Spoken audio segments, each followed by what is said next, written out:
Welcome to Good Morning Hospitality, your one-stop shop for the latest news, noteworthy trends, and thought-provoking discussions across the industry. From hotels to short-term rentals to all things travel and hospitality, you'll find each episode equips you with the information that you need to start your week. Join us on Good Morning Hospitality every Wednesday, wherever you get your podcasts.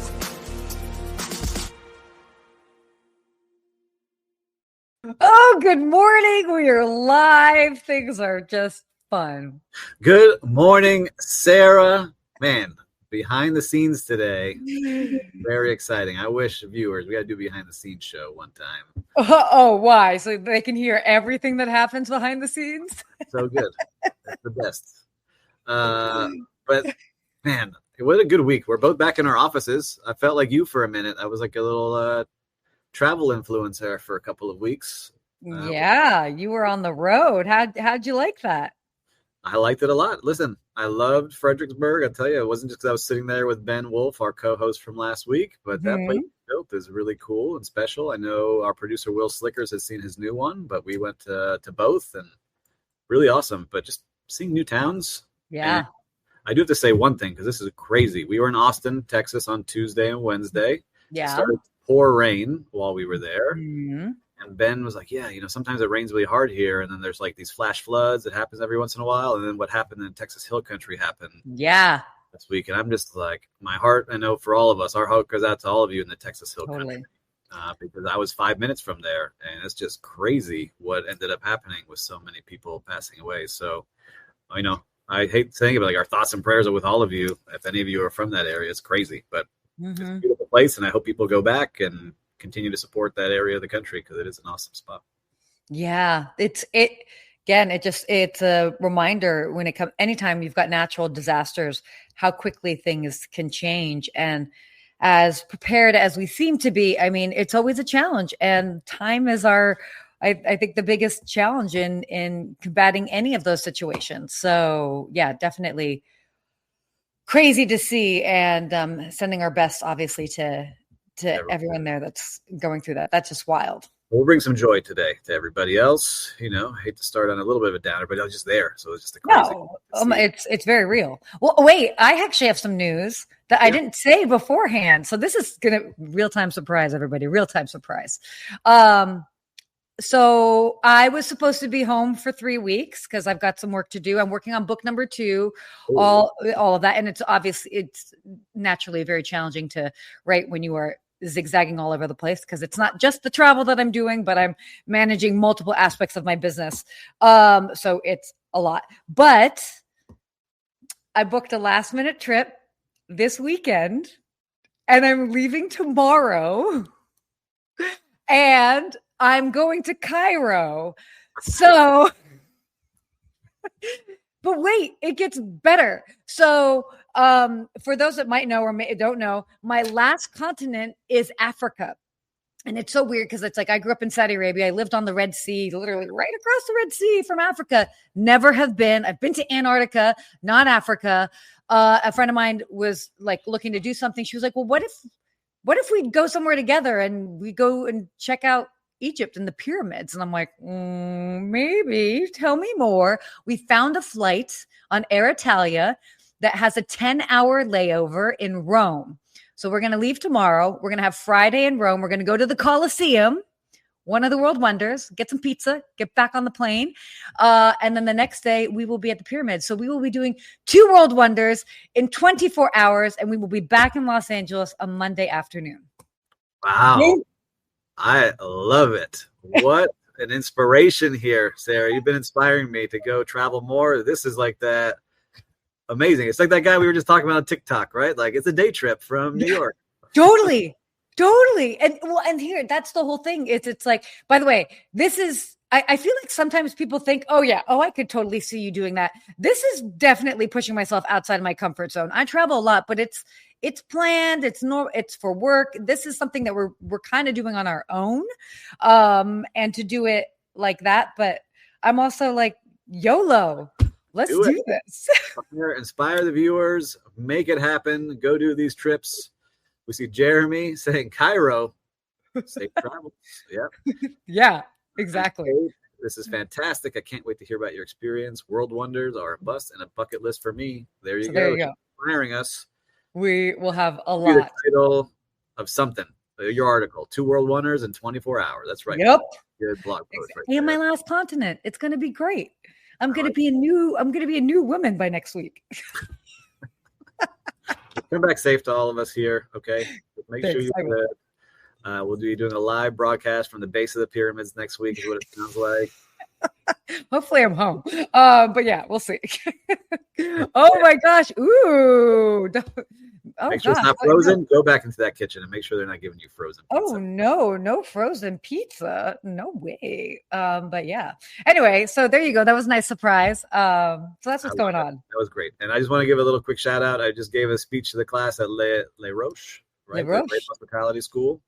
To all their executive MBAs. So thank you for having me. I know some of you said you're going to be watching. So hello to you. And thank you for all the great questions that we had. But I think we should get into some news. Yeah, let's get into some news. All right. So Blackstone, favorite company of mine, actually know a lot of the team members over there. They are acquiring this Florida resort, Sunseeker, from Allegiant.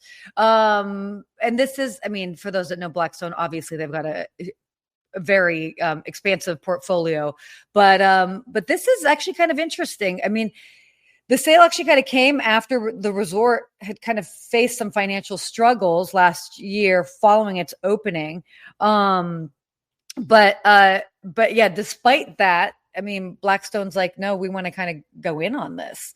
What were you taking? Did you take a little bit of a look into this? Sure. What Blackstone does, they are known. They look for properties that say, all right, we can come in, upgrade this place for sure, increase that top line revenue, and enhance this product overall. And they see it, right? Mm-hmm. Blackstone does they're not just jumping into something to jump into something. They know that they're going to have a return on this investment, and they're going to be putting in their dollars to make it even better. And these are the properties we've seen getting bought up, right? It's not a lot of like urban properties. It's not the downtown places. It's like kind of like, it's like these trophy properties that are resorts that are hard to build because now there's so many things blocking you from building a resort at different places and having a marina, I believe, as well. Marinas are one of the hardest things to build now because of all the protections that are in the sea. So, Blackstone was also buying up marinas as well now. Like I saw them doing that too. So I think what they're finding are these things that are hard to rebuild. You can't replicate them easily. Let's go buy these places, enhance them, and they become world-class destinations that they could flip for a much higher return.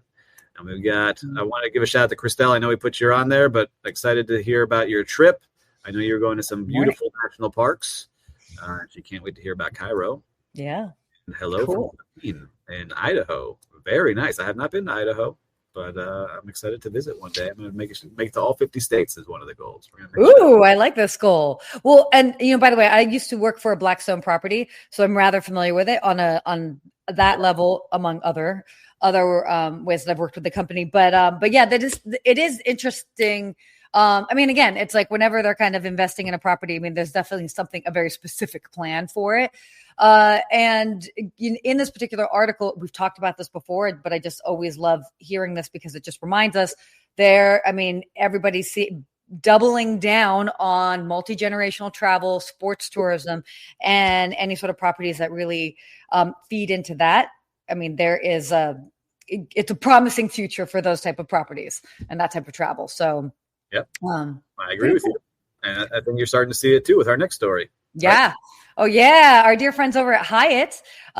We've seen it before, but they're really betting on all-inclusives, 9 brands. They've got 9 new brands, really showing that they've got major investments in this particular sector. They are really viewing that all-inclusive resorts are a key growth driver in leisure travel, which again, we've talked about this before. We've seen it, but I mean, I even stayed and spoke at a property of theirs last December. So, but 9 brands, that's a lot. 9 brands, billions of dollars spent. Mm-hmm. And they must be sitting there looking at the numbers coming in from the investments at some of the others and realizing, look, this is how people want to travel. And we talked about it. It's kind of like the cruise lines, right? Cruise lines keep growing. right? These all-inclusives keep growing, and the quality of the food and the offerings to these all-inclusives are not like what it used to be 20 years ago, where it was not really very good. Now they're making things really stand out. So you feel like you're getting that value for that dollar, and you know what you're going to pay before you go on your trip, right? So time now where a lot of people are planning their vacations, they're watching every dollar, they're understanding what they need to save. You know, they can do these things and really say, all right, I arrived at my vacation. I know that I've already spent the money I need to spend to enjoy it. And yeah, you can get some knickknacks and stuff at the retail shop and bring some things home to the family, but you know what you're going to spend. And I think that's something for other resorts to look at, because in the US, you don't have really any all-inclusives. There's a handful of them. It's hard to do, but maybe there's some offerings you can create, some packages you can create around it. And I understand the challenges because I worked in a hotel that tried to do it all-inclusive, and it crashed and burned because they didn't have the certain guardrails in place. But it's interesting to see. So loud signal from Hyatt doing all those. And every market is different too. I mean, I even remember, working at luxury properties, even in Los Angeles and Beverly Hills, and the number of people that would come, okay, not all inclusive, but they would be like, isn't breakfast included? And it's so interesting because I think in cities, I mean, it's rare. It's just not every hotel is going to be doing an option where there's breakfast included. You know, it takes a very specific type of hotel. And certainly in the luxury segment, that's not always the case. Whereas when you're traveling other places, even in the luxury segment, I mean, their breakfast that is included is this insane buffet. So even something as simple as just the breakfast component makes a big difference. But I know international travelers absolutely look to that because it's far more common internationally than it is domestically. And that sets the tone for the whole day. Even for those that are being price conscious, they're like, well, at least we know we get a solid breakfast. But it can make a difference. It's silly, but it's true. No, it makes a huge difference. Just being in, Buenos Aires, we have a beautiful hotel, breakfast included downstairs, but a full buffet. And I'm talking to a luxury hotel here in Miami Beach. I can't say their name, but they include it, and they get guests complaining because it's the same every day, right? I'm eating the same thing. Yeah. Right? So it's how do you fix those little things? Oh, totally. I mean, so I actually had to respond to the TripAdvisor reviews for one of the last hotels that I worked at, which, by the way, was not within my job description, but I was told that I wrote well. So I went ahead and before AI, everybody, before AI. This was, it was before AI. It was just ask Sarah, not Siri. Ask the concierge. Yeah, exactly. I was about to say, don't start. But yeah, I mean, the complaints would be, oh my gosh, there's not enough selection. It's not this, it's not that. And so, I mean, obviously, anytime you have any offering, people are always going to want a little bit more. But yeah, it's all within reason. And viewers, do you expect breakfast when you're traveling? I'm curious now. Is there anything you expect that when you book into one of these luxury hotels or when you're traveling? I'd be curious to hear what you have to say. You can let us know in the comments here. I don't expect it, but I did just book myself at a hotel in Cairo, and I was like, oh, cool, great. We've got breakfast included, and it's a luxury hotel. So I'll wait and share where I'm going to be staying a little bit later. But yeah, I mean, I'm not normally a breakfast person, but I also know the type of traveling that we're going to be doing. And I'm like, yeah, that's probably going to be good to just like set the tone for the day. Cause All right. We got a viewer on YouTube saying some a toast and eggs and maybe cereal. That's the intercontinental breakfast. Yeah. So nice. That's a nice little taste there, but yes. Oh, all right. Let's talk about I want to leave with one funny note. I would work at some luxury hotels like, man, I stayed at a Holiday Inn and they give me breakfast for free and this and that. I was like, well, sorry, you can go over there if you like. Anyhow. Oh yeah, I will. The more budget brands. I mean, I've stayed at some Spring Hill Suites that have phenomenal breakfast. So yeah, that's totally true. All right, let's talk about what's going on with Hilton. This is kind of cool. They're opening up a new brand. We love when these big brands open up smaller new brands. But this one is really kind of geared towards the traveling workers, as they say. It's a new brand tailored for traveling professionals. This concept offers this work-friendly spaces, extended stay amenities, which are always kind of nice, and networking areas. And I know that this is also another segment that we're seeing a lot of, and we've talked about it as well too, is that there are people that just want, hey, I am traveling for work. This is what I want. No frills, but these are certain things that are very important to me. So generally smaller rooms, more of a focus on the communal space, like what they have here. But Yeah, that's kind of cool. I remember this. They were looking for like that $100 and under room type. Yeah. And so I think with the Live Smart brand, it really goes up against those urban vacation rental providers that were really dominating the market. You see a couple of them, right? Like the Saunders of the world and Romy and a couple of these. It's going to be tough competition because you have these apartment style units that people want to stay in for a nice price. And now you've got these hotels coming in to try to take some of those chunks away from these travelers because they can use their Hilton points. They can use the credit cards they like using. So it's really interesting to see what they do and how to go. This was kind of cool. So this is actually Hilton's 19th brand. I thought that was kind of interesting to see. And then another thing was, did you see where they opened this? Where was it? I forget. We talked about it before. In Tennessee, Tullahoma, Tennessee. Tullahoma, Tennessee, my favorite city. I mean, I got to check it out. I know. Wait, I actually don't know what's going on in Tullahoma. I mean, it could be something very obvious and I just don't know. But yeah, I thought that was kind of interesting. Well, they get tested out. I'm sure they have a lot of travelers there going through. I love seeing the comments coming through here. Look, we got greetings from South Korea. Yes, love that. Kate, I don't expect free breakfast anywhere, especially luxury, but I do expect room service 24/7. I mean, Kate, that would be nice. Do you know what the number one selling food item in room service is? Especially chicken all the fingers. Chicken fingers. Pizza. Club and Caesar salad. Oh. And we got greetings from South Korea. Look, I just talked to one of these students there. Great to have you here. Thank you for joining us now. Hope you join us every Wednesday live here, but great to speak to your class. Yes, that's great. Oh yeah, wait, no, this other topic here. They saw TikTok where Walmart was opening a recording studio for podcasts and music. Yes, I saw that as well. Fascinating. We should probably talk about that more in depth next week because I actually saw that, and that's very interesting to see what they're doing. Yeah, great idea. Okay. We leave it. Christelle, we don't want to leave her out. I don't expect breakfast at a luxury hotel unless staying at club level or on an upgraded package that stays included. I do like those club level rooms. Oh, I do too. Those, get my little snack and beverage. See, I'm not a big eater, and so like I'm a snacker. I love going to these places and being able to just like grab a snack and just kind of like keep myself going. There's nothing that drives me. It's frustrating for me when I'm traveling, and it's like, let's go have a long leisurely lunch. And I'm just like, I want to see places and go around. I don't need to sit here at this table for 2 hours in the middle of the day. But yeah, anyway, so that's that. All right. You want to lead us actually into this last topic about Six Senses? Yes. Six Senses CEO steps down, teases new venture. So Six Senses CEO departs after 7 years and helping build that brand. I think when he started, there was 8 and now they're up to 25 is what the article said. So amazing to see the growth that they've done with Six Senses. And really, Six Senses was bought by Intercontinental IHG. And that was like a big deal back then because that was the first true like wellness focused hotel. Yeah. And really pushing the boundaries of what they're doing and sustainability, where like every vendor that sold to the hotel had to have a sustainability plan if they wanted to be in the hotel, which I thought was so cool. I've met some of their general managers and they live the lifestyle as well. So like if you were working there, you had to live that life as well. So just very cool to see. But the next move is their thing could signal an expansion for the CEO of ethical and purpose-driven hospitality. So they were teasing there might be something coming up. It's interesting when there's a leader leaving after so many years.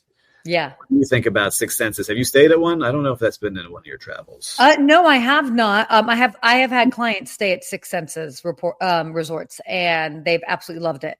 So, yeah, I mean, it's a great brand. I love what they're doing, and I think that they're very unique for the experiences that they offer. I mean, there's few that are, I think, totally comparable, but yeah, I mean, again, big fan of what they've been doing and kind of curious to see how this will kind of grow and develop over the next couple of years. I really hope they keep going. I know as you grow, sometimes you lose that touch that makes you ultra special, but they really maintain what they're doing. It's been an inspiration to me to see that brand, especially with what I'm doing with my own now. Sure. Like, how do you kind of roll all those things in and still have a great experience for guests and the leader in doing it? Show it's really, really capable of doing it. So congratulations. Anytime a CEO puts in that much time and effort into a company, it's really hard, but wishing them the best on their next. Very cool. Okay, let's switch gears a bit and talk about big news in travel. Huge. Guys, huge. Huge. It's huge. Everybody, it's going to be huge. So TSA is, wow, they just confirmed that they've got a new airport screening policy, which means shoes get to stay on. This is huge for people that don't have TSA pre-check. They don't have like all this like pre-advanced screening. This is going to be a big deal. Like, I mean, it's definitely going to, it takes a whole big thing out of the TSA screening process. Hopefully it improves efficiency. But so wait, do you have TSA pre-check? No. And talk to me about this. I'm like smiling at this because my last 3 trips in the past month, it's like, oh, I got to take off my shoes. I got to make sure I wear the nice socks so people make sure I see my feet looking good here. You never know who's looking. You can't have a hole in those socks. What shoes am I wearing so I can slip them on really quick? Like I had a whole plan on what shoes I'm wearing to the airport. But yes, this is a huge deal. I am going to get my TSA pre-check because I had Clear, right? I use Clear, and Clear gets you to the front of the line. You just want to take off your shoes, and then you see people. It's like, they've never traveled before. Like, I got to take off my shoes. Oh my God. How do I do this? How do I untie a shoe? How do I tie a shoe? But I was reading the article. Look, sometimes we don't even realize where this comes from. It's back in, I think it was 2004. It said where, a shoe bomber, right? Someone tried to light a shoe on fire, have it explode. So now with technology, all the machines are getting better and better. They can scan you easier.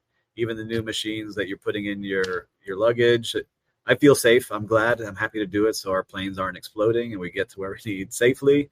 But this, I think, will be fantastic for everybody traveling and really speed up those security lines, hopefully, for all of us.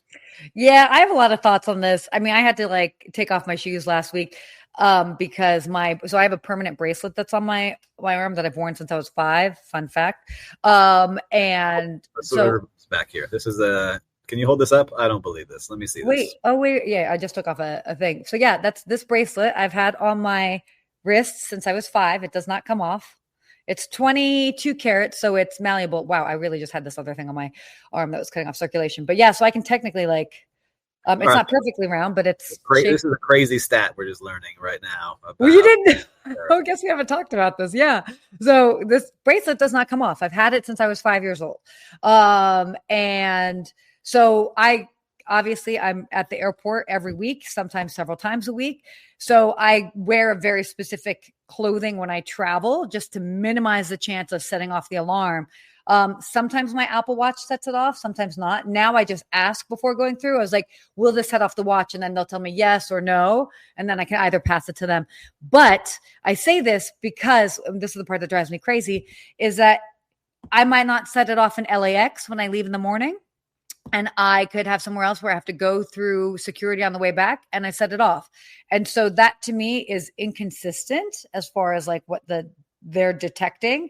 And it's crazy. So last week in Houston, when I had a very short layover and was waiting for a long time, and we had to run and race to the gate to get on our flight, this bracelet set off the alarm. She's like, you have to take off your bracelet. I'm like, I can't. She's like, well, you have to take off your shoes then, and you have to go this way. And I'm just like, okay. And it was just one of those moments where you're just like, wait, we have to really add this extra step. But yeah, I mean, reduce wait times for everybody. Let's get people through. Less cranky people. Let's go. I don't have to worry about what my socks look like anymore. Let's go. Yeah. I know. Anyway, but this is big news. I'm traveling tomorrow, so I'll let you know if I can see or notice any differences. Do some reporting on the ground. Let's see what you find. Reporting on the ground. There you go. Coming live. Actually, that's not too far off. So yeah, maybe that'll happen. Join me on Instagram. You'll see my stories. Okay. Wow. This is kind of a longer topic. I don't know if we want to just touch on it. As far as travel and leisure, they announced their 2025 world's best hotels and spas. I mean, we can at least make a nod to it. And if we want to dive in a little bit more. The top one. How about that? Okay, go for it. Let me see. I'm opening it up. Hold on. I got to open it up here. Explore the winners here. So it's just number one hotel for the United States and Canada is a hotel in New England, is a lakeside resort, and travelers say it whisks you away from reality. Which one is it? Yeah, come on. I know. Operation we're running here. It is. I can't find it. I know this list is very huge. Okay, so here's the thing. We'll at least touch on this. I got it. I'm going to say it wrong too. Kisisana Resort.